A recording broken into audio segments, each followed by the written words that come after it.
Salam saudaraku yang dikasih Tuhan. Kembali saya akan menyampaikan satu kebenaran firman Tuhan buat kita semuanya, kiranya kita diberkati.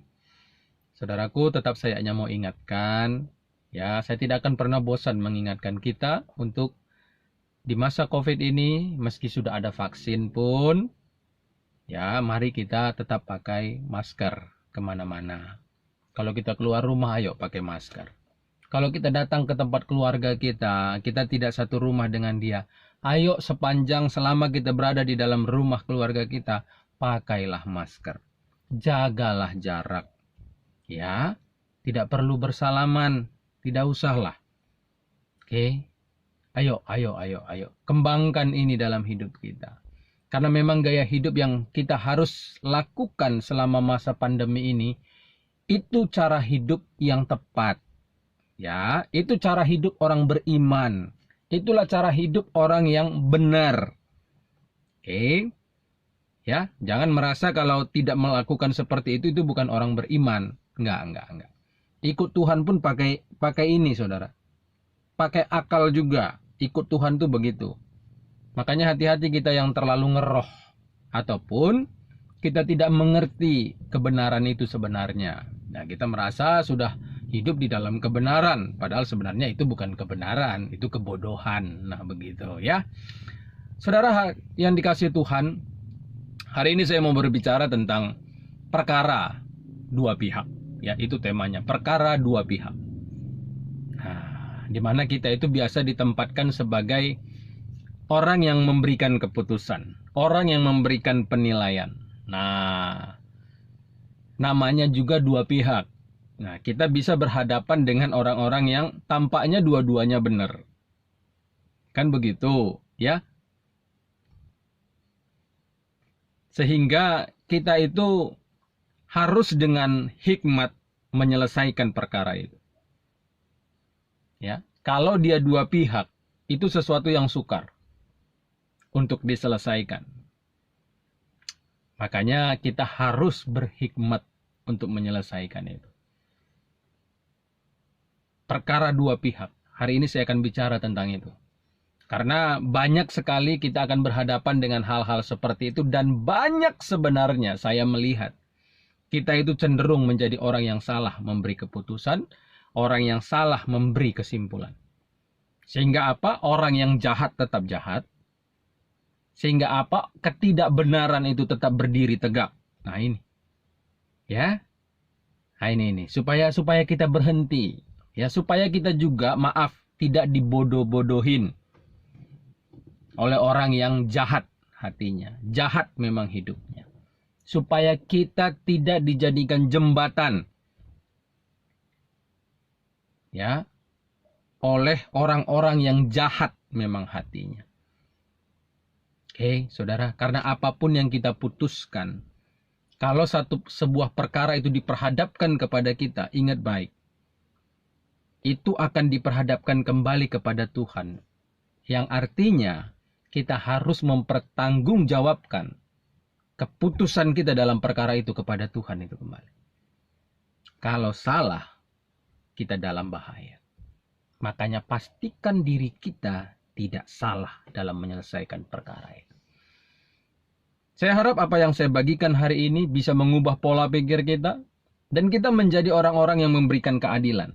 Benar-benar memberikan keadilan. Ayo kita mulai dulu di dalam 1 Raja-Raja 3 ayat 28. 1 Raja-Raja 3 ayat 28 dikatakan, ketika seluruh orang Israel mendengar keputusan hukum yang diberikan raja, maka takutlah mereka kepada raja, sebab mereka melihat bahwa hikmat daripada Allah ada dalam hatinya untuk melakukan keadilan. Raja Salomo diperhadapkan dengan satu perkara di antara dua orang wanita. Ya. Dua orang ibu yang mengaku bahwa bayi yang ada itu adalah anak mereka. Secara logika tidak mungkin. Kan begitu. Tidak mungkin dong satu bayi ini miliknya dua orang. Nggak mungkin. Kan tidak mungkin yang satu, yang setengah dari bayi ini lahir dari yang satu, yang setengahnya lagi lahir dari yang satu, kemudian begitu dia lahir keluar digabungin, dilem. Kan nggak mungkin, saudara.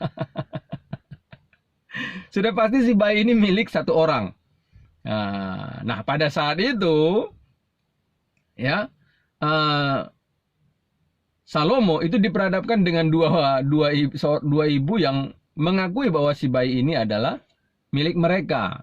Karena dua ibu ini kan tinggal satu rumah masalahnya. Kalau tadi beda rumah, ya beda lagi lah ceritanya.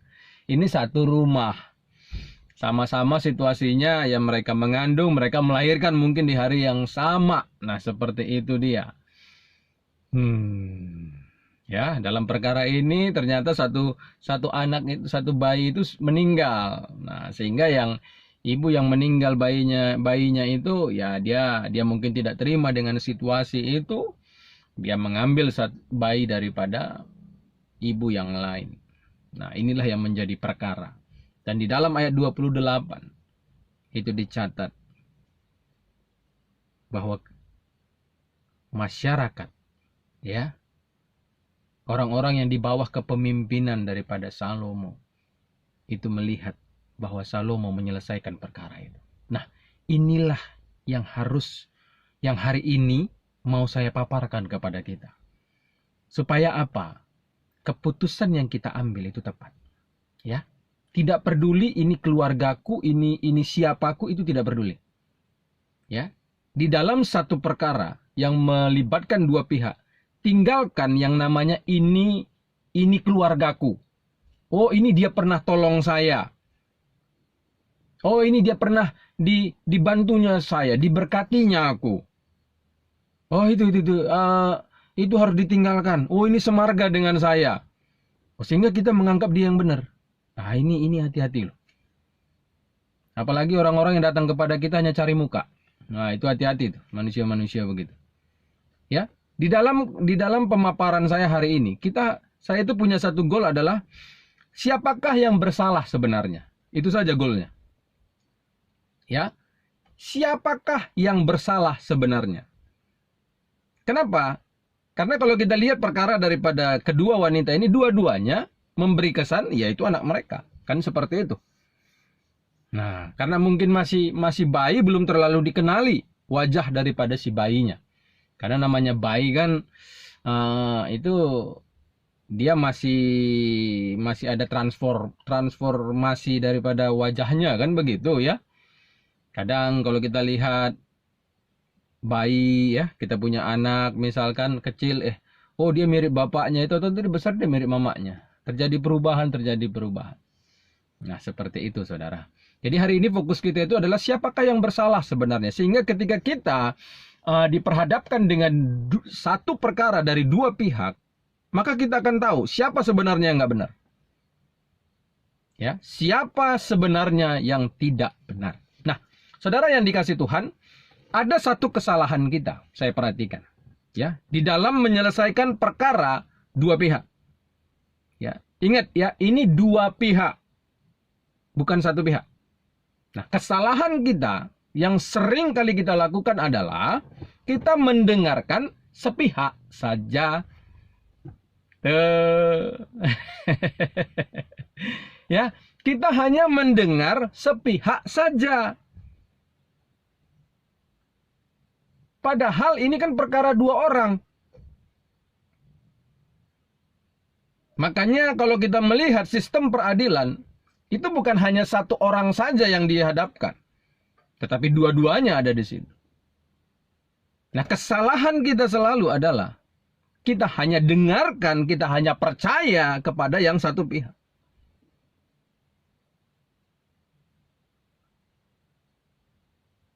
Dan ini harus berubah kita. Suatu kali, saya menyelesaikan perkara suami istri, rumah tangga. Mungkin kalau ditonton video saya ini oleh keluarga ini, ya jangan berpandangan negatif. Karena saya tidak berbicara ataupun menyebut nama, tidak. Tetapi ini satu contoh yang menurut saya baik, ya. Di mana saya pernah, ya Tuhan pakailah. Ya, meskipun saya belum menikah, saudara, tetapi saya ya pernah mengalami satu pengalaman, saya menyelesaikan perkara rumah tangga yang hampir retak. hampir cerai. Awalnya itu saya hanya mendengarkan satu pihak saja. Ya.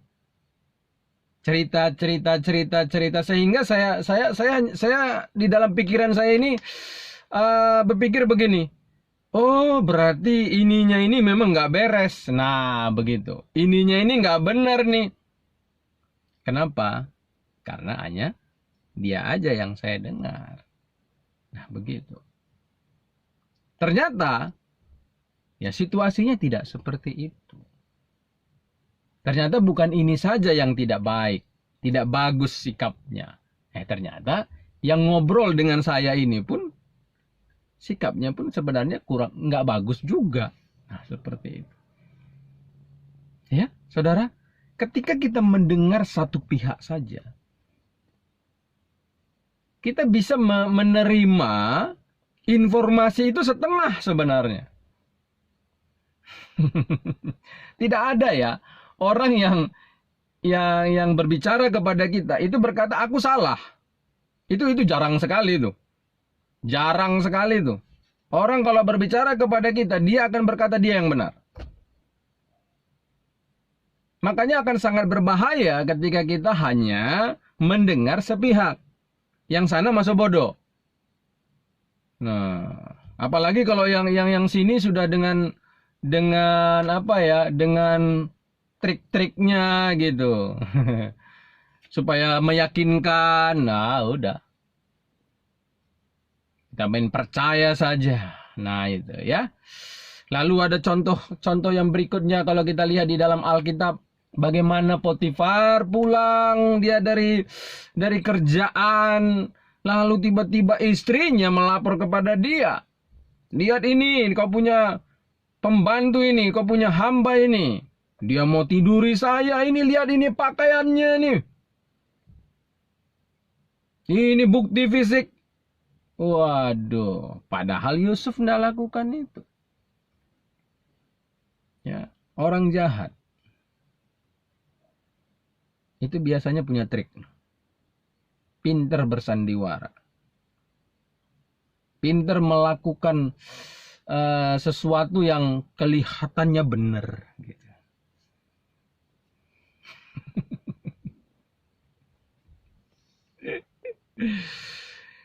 Potifar begitu mendengar istrinya bicara, waduh, dia nggak main selidik demi selidik lagi, ya, masuk kamu ke penjara katanya kepada Yusuf. Padahal Yusuf itu, aduh, dia menjaga martabat daripada tuannya ini. Nah ini, kalau kita hanya mendengar satu orang saja dari satu pihak saja, inilah yang terjadi, saudara. Kita akan membuat orang yang tidak bersalah itu justru mendapat hukuman. Orang yang tidak bersalah ya justru menjadi orang yang kita anggap sebagai orang yang bersalah. Dan orang itu kita akan hakimi gitu. Ya, saat kita salah memahami sesuatu, saat kita salah memberikan keputusan, kesimpulan, maka saudaraku akan muncul dua hal. Kita menjadi penyebar kebohongan. Ya, kita akan menjadi penyebar karena apa yang kita dengar dari dia, kita akan omongkan ke sana sini. Dan itu jahat loh di mata Tuhan. Dan sekali lagi saya mau katakan, itu akan kita pertanggungjawabkan. Jangan kita merasa aman loh. Kalaupun misalkan nih ya kita yang jahat ini maksud saya dulu. Oh, kita laporkan gitu dengan segala trik kita lah supaya lebih meyakinkan. Ya, lalu orang percaya, lalu kita merasa aman, ternyata kita juga yang menang. Oh, jangan kita merasa diri kita aman. Jangan ya. Jangan. Sebab ada Tuhan yang melihat kebenaran itu. Kamu aman di bumi ini, tapi percayalah kau mati masuk neraka. Karena Tuhan melihat perkara itu. Makanya lebih bagus tobat. trik-trik itu ditinggalkan aja. Oke, ya. Dan kita pun yang memutuskan perkara itu dengan salah, maka kita akan menjadi penyebar kebohongan kemana-mana. Loh, kita membenci orang yang sebenarnya nggak salah apa-apa kok. Yang kedua, kita akan menghukum orang yang tidak bersalah. Kita akan menghukum orang yang tidak bersalah. Bukankah ini sebuah kejahatan? Coba. Makanya para pemimpin juga hati-hati, ya. Para pemimpin saya hanya mau ingatkan juga, hati-hati loh. Ya, karena ada orang-orang jahat sebenarnya yang di sekitar kita itu bisa aja orang-orang ini jahat. Ya. Dia berusaha menggunakan kita. Supaya orang-orang yang benar-benar hidupnya tulus, hidupnya benar, kerjanya bagus dan segala macamnya, wah itu bisa tersingkir itu. Karena bisa saja bagi dia, waduh ini kawan ini kalau tetap ada ini, aku dalam bahaya. Nah begitu. Ya. Saudaraku yang dikasihi Tuhan. Ketika Potifar mendengarkan istrinya saja, maka orang yang begitu setia kepada dia, yaitu Yusuf, itu dipenjarakan oleh dia. Karena dia memberi keputusan itu. Bukan istri daripada Potifar. Jadi ini sesuatu yang jahat di mata Tuhan. Kalau kita menjadi orang yang salah memberikan keputusan, kesimpulan, itu jahat di mata Tuhan. Kenapa saya katakan? Amsal 17 ayat 15. Ya, ini khusus bagi setiap kita yang mendengarkan informasi, siapapun kita. Ayo, bijaksana. Karena segala sesuatu kita akan pertanggungjawabkan kepada Tuhan kita. Amsal 17 ayat 15 dicatat, membenarkan orang fasik, ya, orang nggak benar dipandang benar. Nah begitu. Dengan membenarkan orang fasik dan mempersalahkan orang benar, nah orang benar justru dijadikan orang bersalah. Kedua-duanya adalah kekejian bagi Tuhan. Jadi Tuhan keji ketika kita seperti itu. Yang salah, kita amankan, kita benarkan dia. Beda ya, kalau orang yang nggak benar, ya kita perbaiki hidupnya, itu beda. Tapi kalau orang nggak benar kita bela, sama menjijikkannya dengan orang yang benar, justru kita tekan. Justru mendapat penghukuman. Oh, itu kekejian bagi Tuhan. Bagi Tuhan. Itu makanya saya tadi katakan, segala apapun yang kita putuskan, itu akan kita pertanggungjawabkan kepada Tuhan. Jangan macam-macam loh hidup, saudara. Ya, mari. Ini kitab hikmat.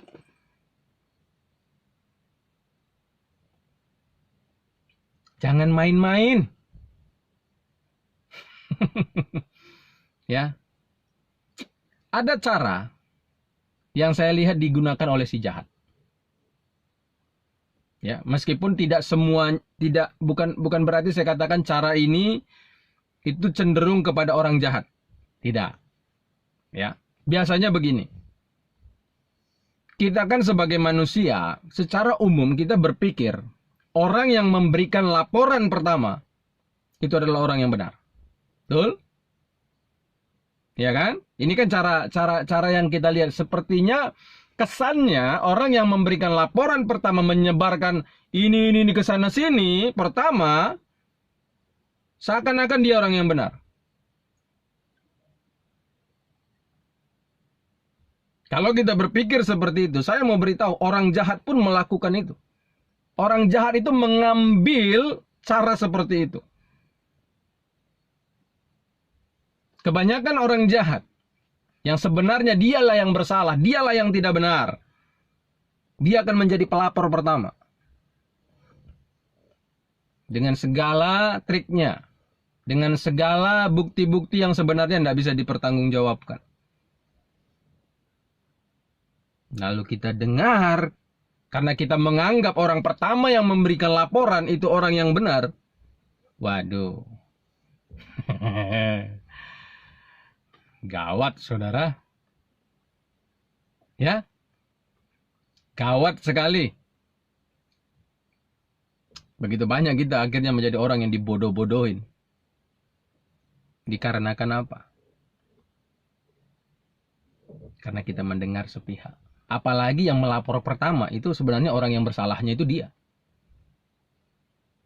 Orang yang nggak benar itu supaya membuat ya orang menganggap dia benar, ya dia akan laporin pertama.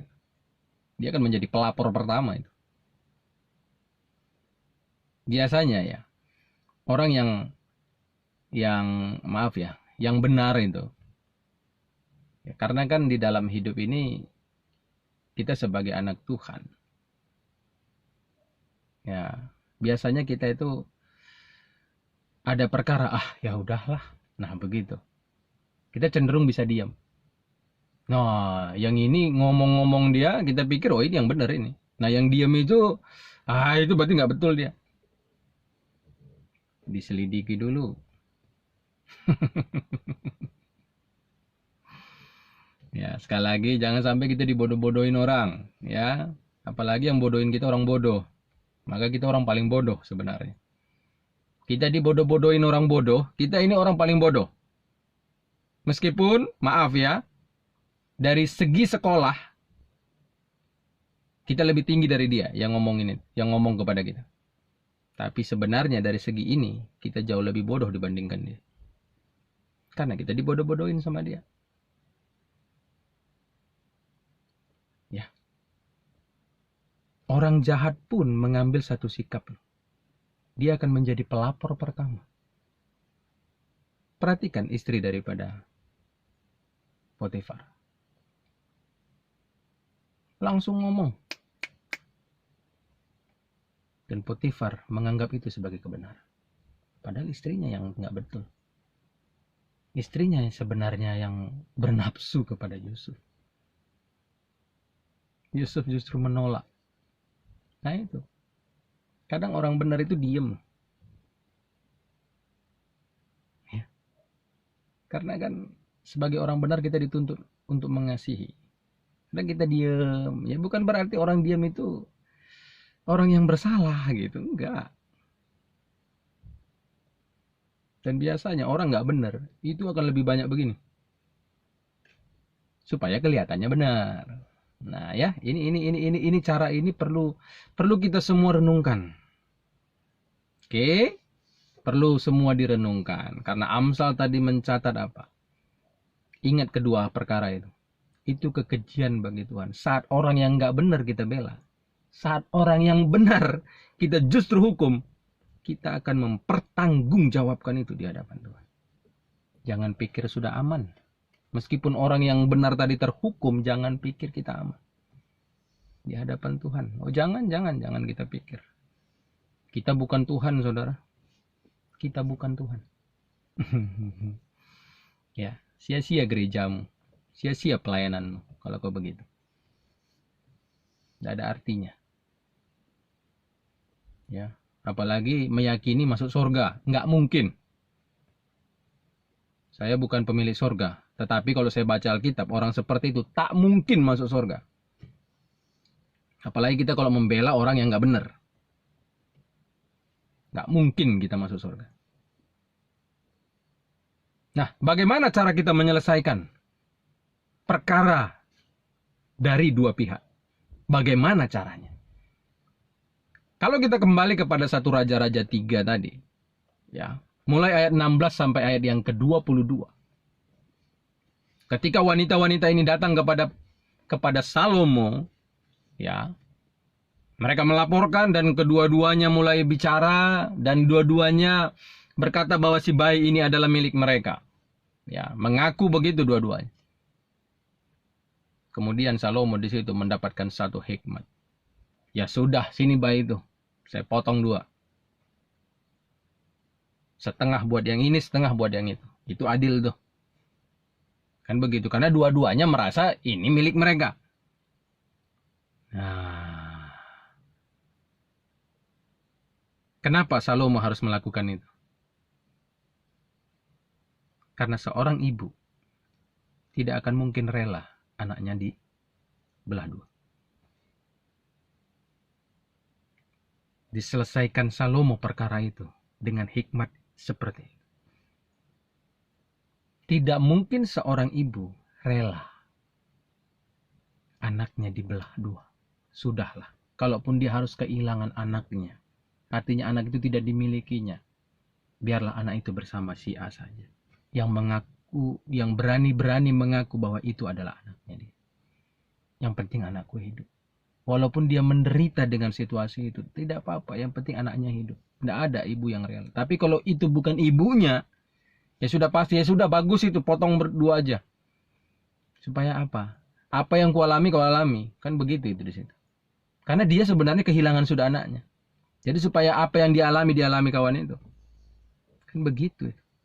Nah, dari situlah Salomo melihat siapa sebenarnya ibunya. Dan siapa yang bukan ibu. Jadi cara untuk kita menyelesaikan dua pihak ini, ya, dengarkan dua pihak. Jangan hanya satu. Oke? Kalau kita melihat situasi daripada dua wanita ini, dua-duanya di situ. Nah, ketika saya menyelesaikan perkara daripada satu rumah tangga yang mau retak ini tadi, dua-duanya di situ suami istri. Di situ saya baru tahu perkara itu bagaimana. Dan puji Tuhan, perkara itu dapat diselesaikan dengan baik. Dan sampai hari ini saya melihat Tuhan menyertai keluarga ini. Kalau kita mau menyelesaikan perkara dua pihak, yang melapor dengan yang dilaporkan suruh duduk di situ. Bila perlu rekam. Nah, karena ketika dua-duanya ada di depan kita, baru kita tahu nih perkara itu secara lengkap itu kita baru tahu. Dan di situ kita akan tahu siapa sebenarnya yang nggak benar. Orang yang tadinya kita pandang dia yang benar, bisa saja dia yang nggak benar. Orang yang kita pandang ini yang salah, jangan-jangan dia yang nggak salah.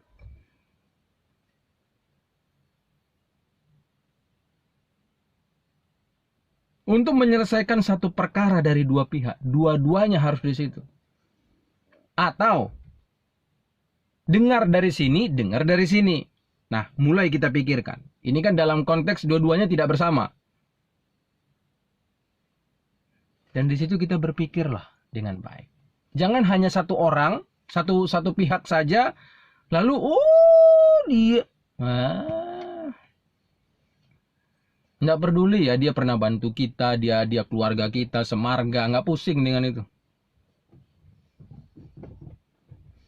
Ya seorang bantu kita pun cari muka aja ya. Nolong kita pun hanya cari muka saja. Bukan karena dia memang niat nolong.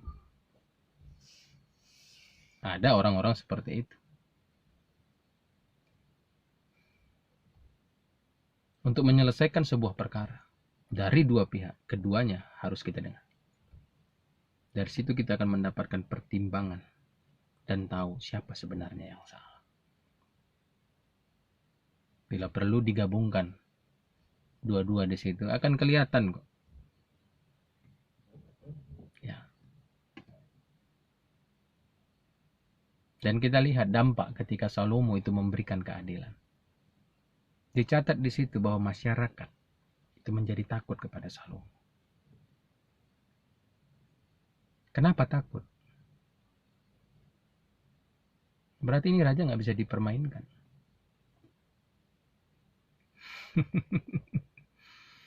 Ya, kalau orang melihat kita memberikan keputusan itu di dalam keadilan, saudaraku yang dikasihi Tuhan, maka orang jahat itu akan berpikir ulang untuk melakukan kejahatan. Apalagi mau pakai kita. Berpikir ulang deh. Masyarakat itu menjadi takut kepada Salomo.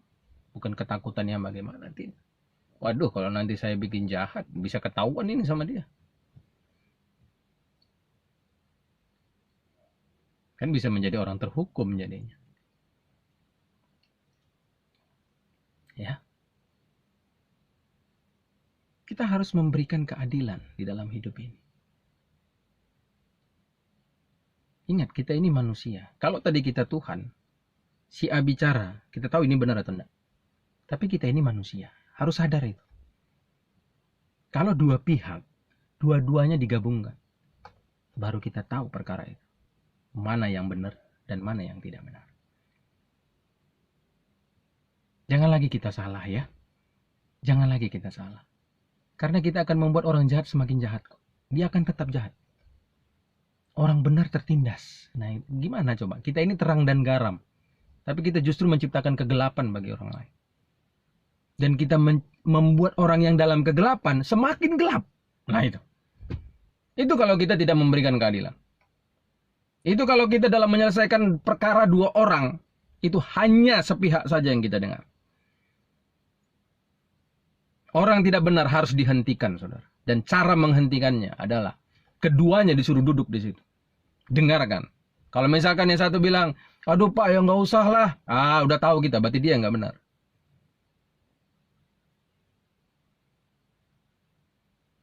Ayo kita berubah. Karena apa yang kita putuskan, kita akan tetap pertanggungjawabkan kepada Tuhan. Ingat, apa yang kutabur itu akan kutuai. Bisa saja kita juga mengalami perkara dengan orang lain. Ya, ketika kita tadi ada perkara orang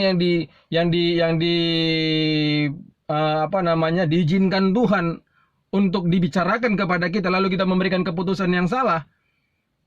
Nah, bisa saja perkara kita nanti, ya kita akan menjadi saya buatlah contohnya, kita ini orang yang benarnya, kita bisa menjadi orang yang bersalah justru di situ. Apa yang kita tabur kita akan tuai. Belum lagi kita harus pertanggungjawabkan keputusan kita yang salah itu di hadapan Tuhan. Jadi mari setiap kita, ayo bijak, ayo pinter.